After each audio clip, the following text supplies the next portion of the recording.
Hey, greetings everybody. Keith here.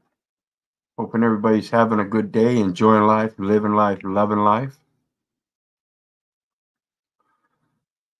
Gonna do some review tonight of not quite a review of the video, but of some information um, about a video I did earlier, probably almost 2 years now. Um, Gary Davis video, and it's titled "Guns into Doorknobs." And what we're going to talk about is the right to be self-determinant. As I mentioned in my video earlier today about the home rule, is the authority to assert your own power and your own governing forces. Um, the society that we live in, the political realm that drives everything here, uh, supposedly allowing everybody a free choice, is a distraction from your own choice. And I urge people to start thinking about this and realize you have better choices than any government can provide you. So let's take a look. And there's a link to the video in the details section down below. And what we're going to look at first is a quarterly publication of the Federal Register as it relates to people that are expatriating. So our first one here,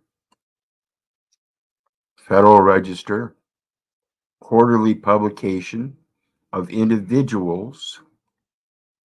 Every record they keep is if you're not a government, an actual federal, state, or municipal officer or agent, you're considered an individual.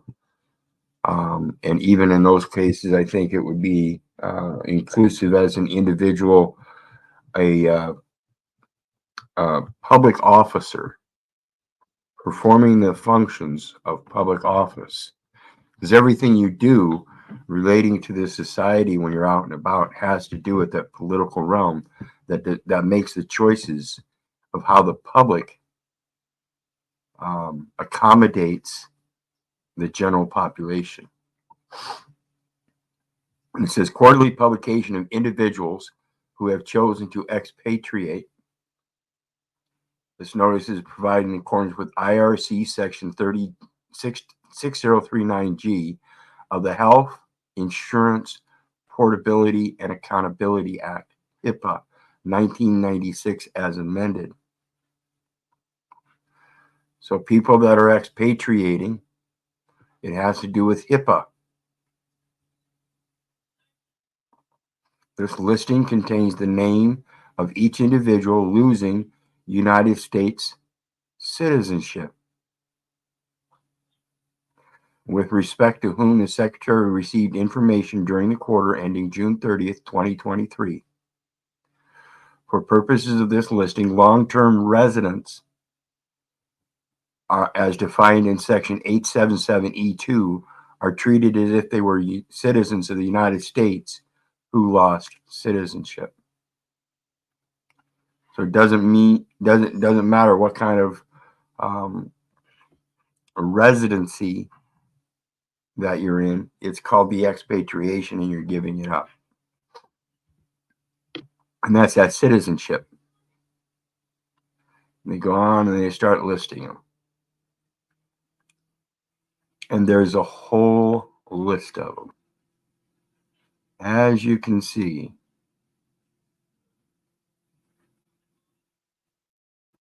All people who have expatriated. And so before y'all expatriate the stream here and go somewhere else, please hit that like, share, and subscribe button. There's PayPal links down in the details section for anybody that wants to share some love. And the StreamYard link is down there for anybody that wants to join the panel.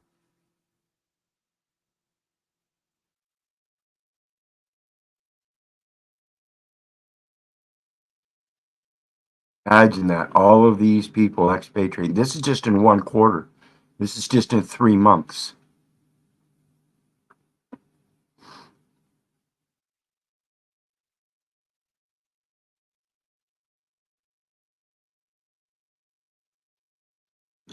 That's a pretty hefty list just for 3 months. Down at the bottom, it's got a billing code. Remember at the top, it had to do with HIPAA. HIPAA is the insurance. I told everybody it's all about the insurance accountability.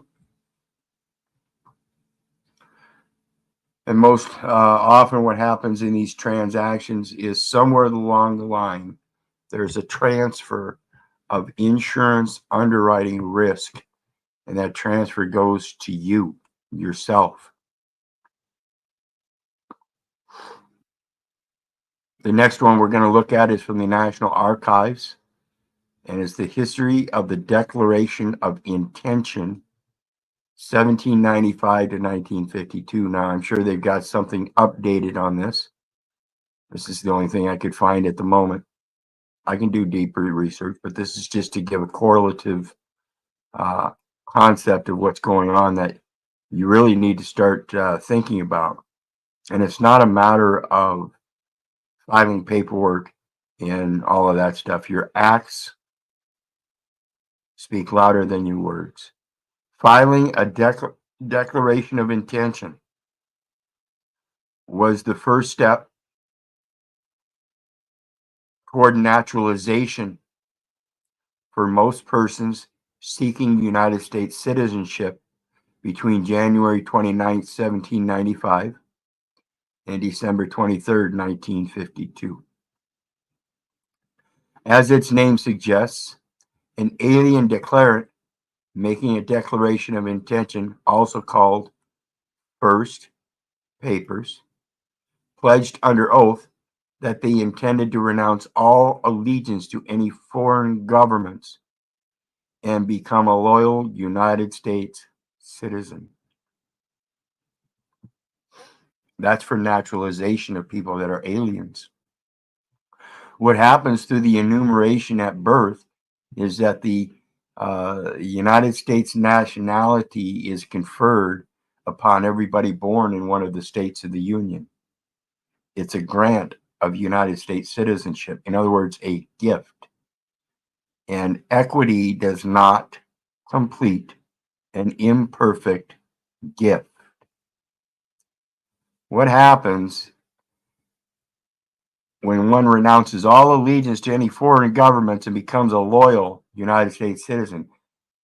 If you haven't renounced your allegiance, then what's happened is an allegiance has been conferred and inferred. My allegiance is to the first promise and the first oath already stated in the scriptures. I cannot have allegiance with the United States unless they carry that same allegiance. So therefore, their public law 97-280 is concurrent with that. And I can be an ally with the United States, but I am not a United States citizen, period. The United States is the foreign entity, period.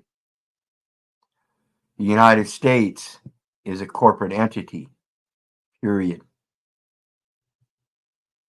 The location of the United States as a debtor, which is the only thing it can be, being an insolvent corporate entity and a decentralized corporate entity, is located in Washington, D.C. And all the states of the Union that ceded their jurisdiction to that corporate entity that has no sovereignty, because Washington, D.C., and that's 10 square miles, is land that is rented from the American people. And that's why Washington, D.C. can't have statehood.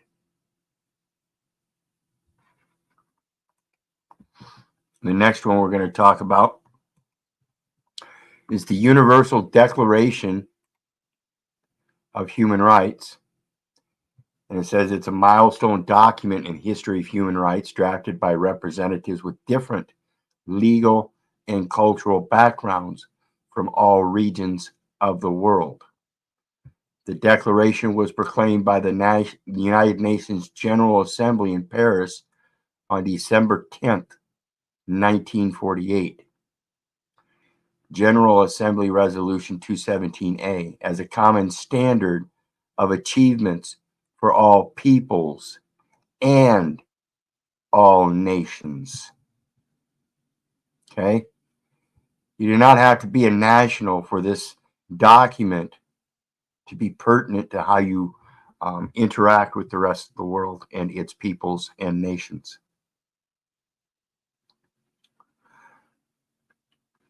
Let's see what the preamble says. Where recognition of the inherent dignity and of the equal and inalienable rights of all members of the human family is the foundation of freedom, justice, and peace in the world. All members of the human family. The problem with that is because we have different cultural origins.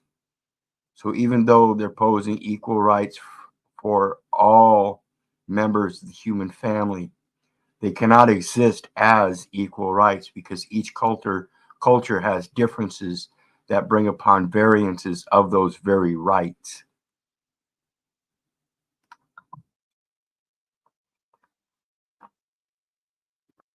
You don't have the right to drive down the street in certain countries because some places there aren't streets. It's tribal. So you don't have the right to infringe upon tribal areas that don't have such roadways by just taking your off-road Jeep in there and destroying their lands. And they will get upset. So even though we think it's fundamental here in Americas to have a privilege to travel, theirs isn't so much a privilege in some areas, but a responsibility for self-survival. Article 13 states very succinctly, everyone has the right to freedom of movement and residence within the borders of each state. I don't like the term residence simply because the way it's defined here in the local states, but it's the same thing anywhere. It's a reciting. I'm on the side of God and the truth. I don't reside. I dwell. I pause in my movements from time to time. Everyone has the right to leave any country, including his own, and to return to his own country. Both of these are solidified and correlative to Psalms 121:8 in the King James Version of the Scriptures, wherein it says, the Lord shall preserve thy going out and thy coming in from this time forth and forevermore. This is where we get our basic fundamental inclination to be sojourners with him. He is our guide, then who else can deny that? So when they ask me for identification, I can't give them that. That's looking for an identification that says I'm a resident, that I'm a faithful, loyal United States citizen, when I am not. I have alliance and agree with many of the laws of the United States. I believe there is a requirement for government when there's a massive population of people that just do not know how to hold themselves to responsibilities and obligations to their fellow man. In nature, of course. So let's talk about Gary Davis once again. I think it's important to understand Gary Davis and what he did in this world as it relates to that identification. And he's not the only one. The very first census was in the time of Jesus. That was one of the things that Jesus was professing about, is that you didn't have to follow the Roman or any other political census to count you as one of their people, because you are already one of God's children. Gary Davis was an international peace activist, best known for renouncing his American citizenship and interrupting the United Nations in 1948 to advocate for world government as a way to end nationalistic wars. Jack Talcott, you're not going to get any closer than this man. You're not going to get any closer than Jesus did. You're not going to get any closer than many people throughout time have tried to do. Mahatma Gandhi, Diogenes, Henry Martineau. We're going to speak about a couple of those, because Gary Davis isn't the only one. His actions gained attention or international attention, including support from intellectuals such as Albert Camus, Albert Einstein, but ridicule from Eleanor Roosevelt. Ridicule from Eleanor Roosevelt. Imagine that. One of the political leaders is the one that gave him ridicule. While Albert Camus was a French philosopher and Albert Einstein was a German-born theoretical physicist, both placating the same type of thoughts, theoretical and philosophical. Whereas Eleanor Roosevelt wasn't any such person. She was a political entity. Of course she would scoff. Davis, a world federalist or global federalism, is a political ideology advocating a democratic federal world government. You cannot do that.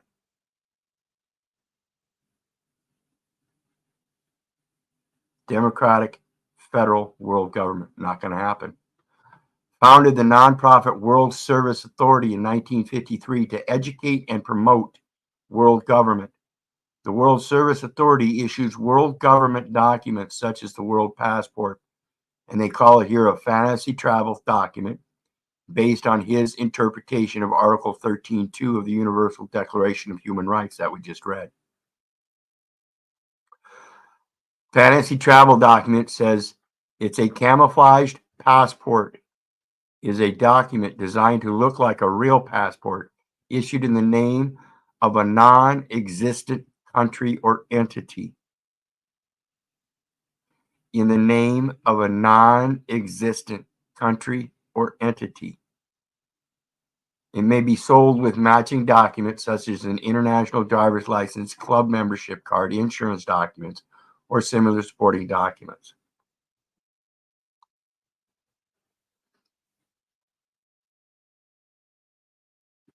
Global world citizen is a idea that identity transcends geography or political borders, and that responsibilities or rights are derived from membership in a broader class, humanity. So that's what it's addressing, is the ability to recognize, even though there's cultural differences, that we have the ability to be recognized through those cultural differences as people that go forth and want to educate of our own culture and learn of all the other cultures. My people are destroyed for lack of knowledge, and every culture is a creation of our God, known as the source of life. Previously, Davis had worked as a Broadway stage actor and understudy for Danny Kaye. He served as an American bomber pilot in World War II. He for world government.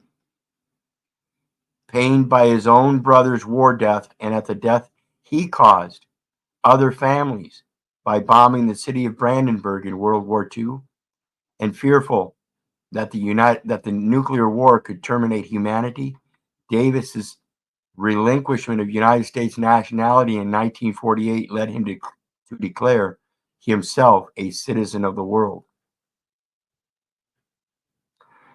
He mentioned Henry Martineau, who had renounced a few months earlier, as one of his inspirations.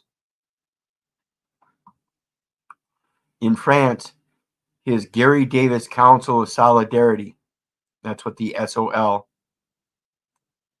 stands for, Gareth, Solidarity Gareth, Gary Davis, I can assume. Support Committee was co-founded by writers Albert Camus, as above.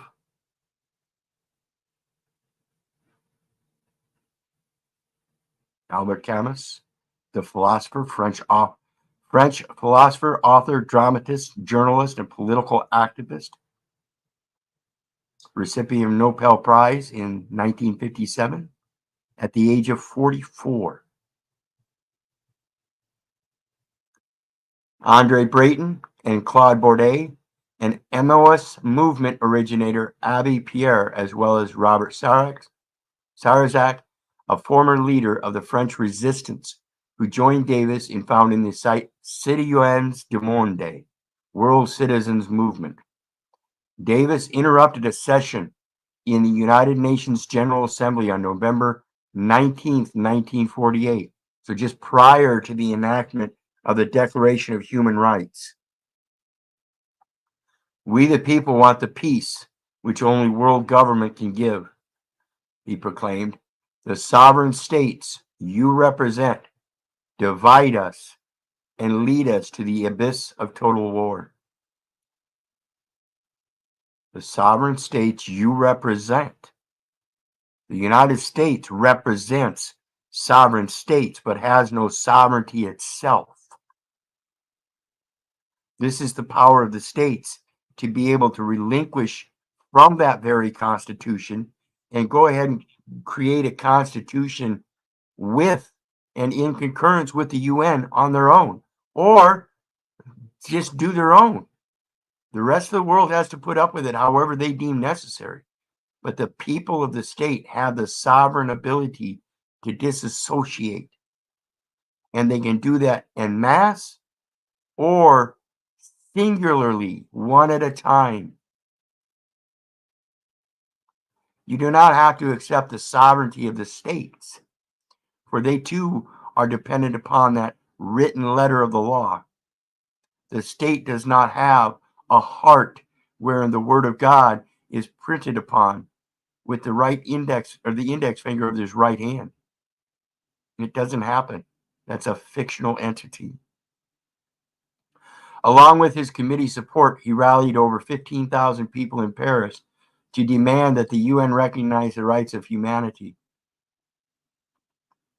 Eleanor Roosevelt ridiculed his stunts in her My Day column as flash in the pan publicity. This is not flash in the pan publicity. This is the philosophical point of being able to govern yourself in all matters in life and not need a government to tell you what, when, and how to do it. You have those capabilities of following the word of your Father, which is written in your heart, and sojourning with him in all of his lands. Every last one of these nations is built upon his lands. It's discouraging that they think it's theirs and that they can write these laws and make everybody subject to them. It's discouraging to think that everybody would willingly, wantonly go along with that and believe it, as dumb as it is.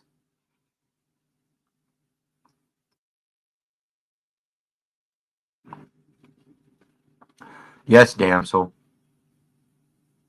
This is why I understand what goes through your heart when you speak about that stuff. Today's Hitler's willing executioners. So let's talk about Henry Martin Noll, the guy that inspired him. Henry Martin Noll was a former American citizen who moved to Allied-occupied Germany in the aftermath of World War II and voluntarily made himself stateless in order to protest a climax of nationalism he saw rising around him in the United States. His actions inspired Gary Davis, to follow a similar course.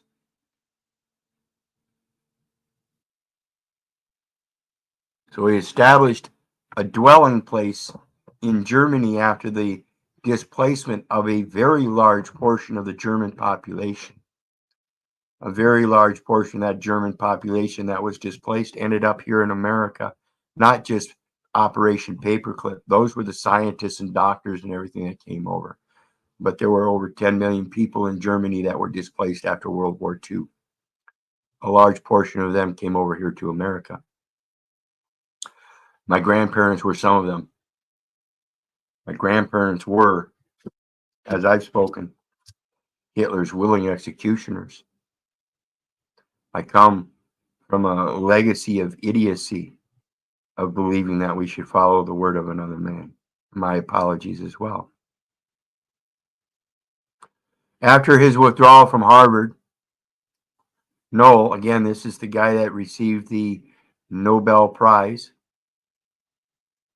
Or no, this is a different guy. This is a different guy. I'm sorry. That was Camus that received the Nobel Prize. Noel, unable to enlist in the army due to his poor eyesight, joined the Friends ambulance unit as an ambulance driver. Imagine that, poor eyesight, going to go drive instead.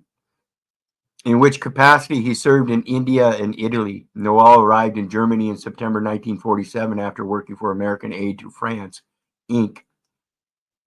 in Paris and in the field. He found work with a German construction firm at Kassel.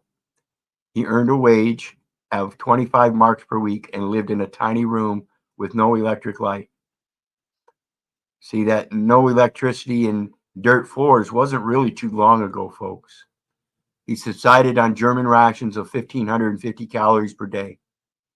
In February 1948, he renounced his U.S. citizenship. By October, he had successfully integrated into his new home and stated he felt accepted by the community there. However, the following month, Noel was arrested by the French army in Neustadt, Baden.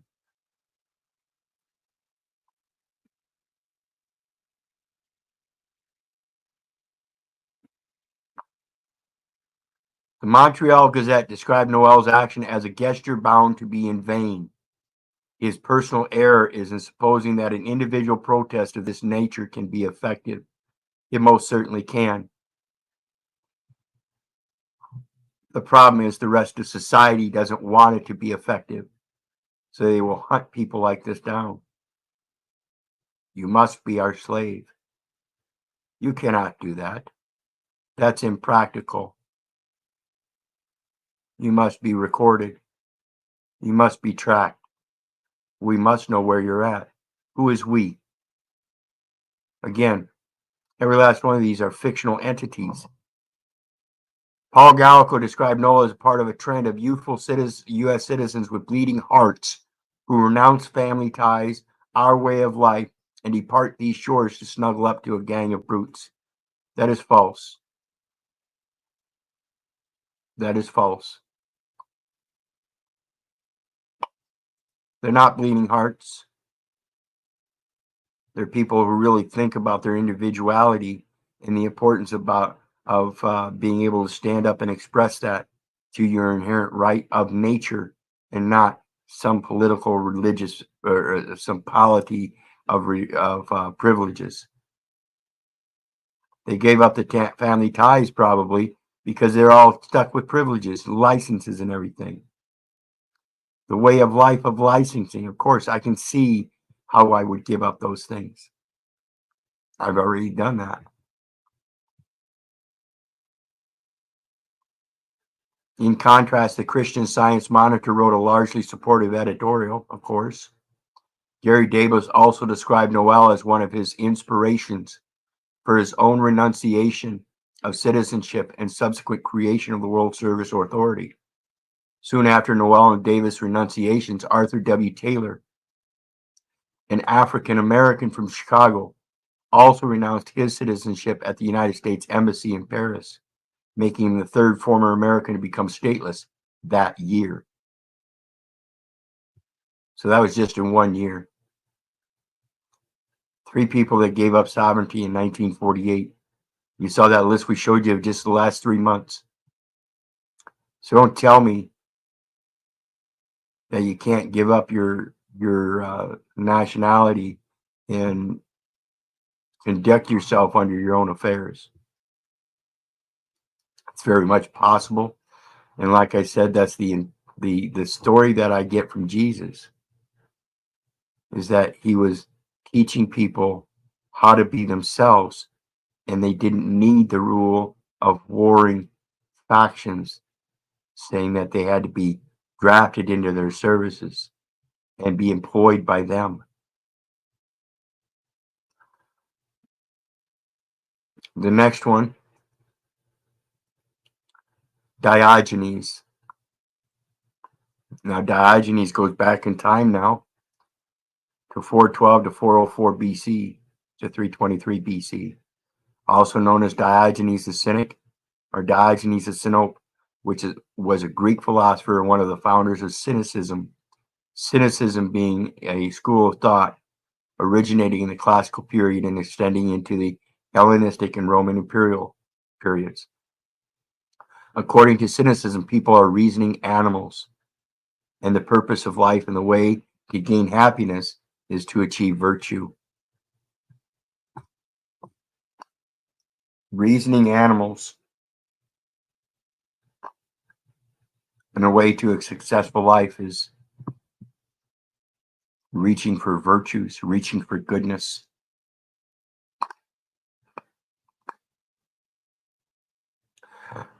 Diogenes was a controversial figure. He was banished or fled from Sinope over debasement of currency, which is a practice of lowering the intrinsic value of coins, especially when used in connection with commodity money such as gold or silver coins. A coin is said to be debased if the quantity of gold, silver, copper, or nickel in the coin is red. Let's click on it. Is reduced. So this is when you see people in the pirate movies, and they take that coin and they put it in their mouth like they're going to check it, make sure it's gold, soft. They're checking it. They're checking it to see if they can clip a little piece off, and then before they pass it on to the next person. He was also the son of the mint master of Sinope. Mint master, industrial facility which manufactured coins that can be used as currency. So he got caught debasing the currency by snipping pieces off from the mint master as his father. And there is also some debate as to whether or not he alone had debased the Sinopian currency, whether his father had done this or whether they had both done it. After his hasty departure from Sinope, he moved to Athens, where he proceeded to criticize many conventions of Athens of that day. There are many tales about him following Antisthenes and becoming his faithful hound. Diogenes was captured by pirates and sold into slavery, eventually settling in Corinth. There he passed his philosophy of cynicism to Crates, who taught it to Zeno of Citium, who fashioned it into the school of Stoicism, one of the most enduring schools of Greek philosophy.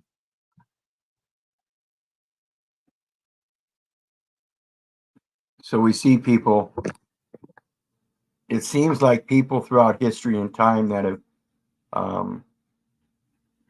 renounced their United States citizenship or citizenship period are people that are philosophically minded and looking out for a broader scope of goodness in people. Every last one of them I've researched have the same type of personality.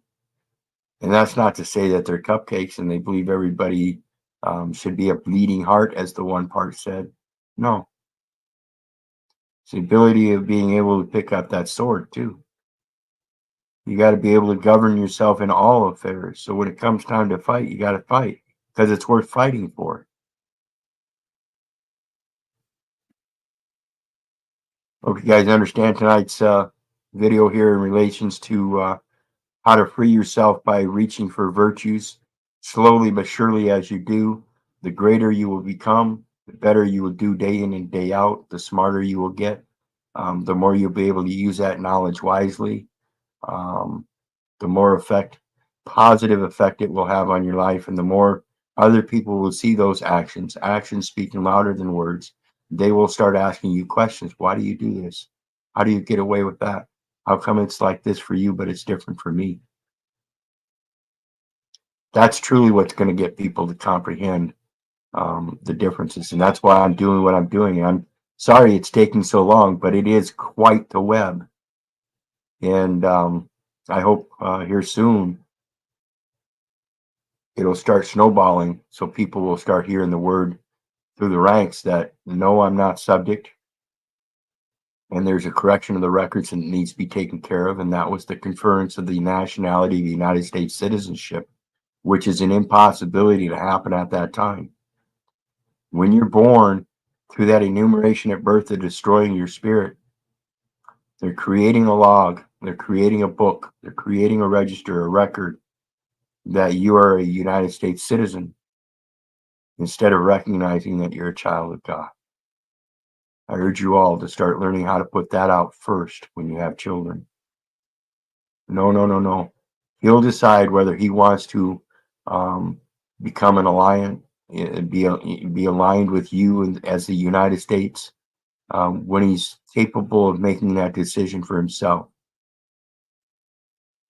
He can't be a United States citizen. He can't be a resident till he's able to make that determination for himself naturally. It is not a naturalization process. You are natural already.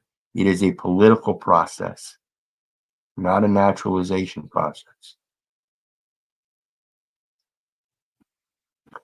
So I want to thank everybody for your support. Again, there's PayPal links down in the detail section for anybody who wants to share some love. Every little bit is appreciated. Please hit that like, share, and subscribe button on the way out. And remember, folks, I love you, but I don't give a rat's ass whether you love me back. May God bless you. Have a good night. We'll see you again next time. Bye now.